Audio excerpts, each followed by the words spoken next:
អ្វីដែលខ្ញុំធ្លាប់ធ្វើតាំងពីក្មេងមកម្លេះអើយចាំមែនហើយបងអស់នេះ6 ខែក្រោយចាំផ្សាយផ្ទាល់ទៀតបានតើបានអ្នកផ្សេងចង់ធ្វើដែរឲ្យគេធ្វើទៅអញឈួតហើយឆានែលនោះជាញើសឈាមបងនាងពិតជាត្រូវវិញ្ញាណចូលសន្ធិដ្ឋមែនទេនាងចង់សហការធ្វើ YouTube ជាមួយខ្ញុំដែរទេគោលគំនិតយើងគឺបើវាជារឿងខ្លាំងៗខ្ញុំនឹងលុបឆានែលខ្ញុំចោលបញ្ហាត្រង់ថាពួកយើងត្រូវទៅណាទៅកន្លែងគ្មានអ្នកដឹងកន្លែងគ្មានអ្នកធ្លាប់ទៅហើយក៏នឹងគ្មានអ្នកទៅដែរ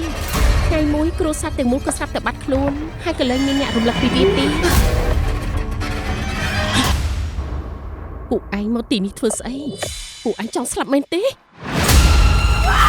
ខ្ញុំប្រាប់ហើយថាទីនេះមានអ្វីជាយ៉ាងការផ្សាយផ្ទាល់ត្រូវតែបន្តនិយាយទៅខ្ញុំចង់ឃើញតបនេះឯងក៏ត្រូវទៅរងទុកដូចយើងដែរ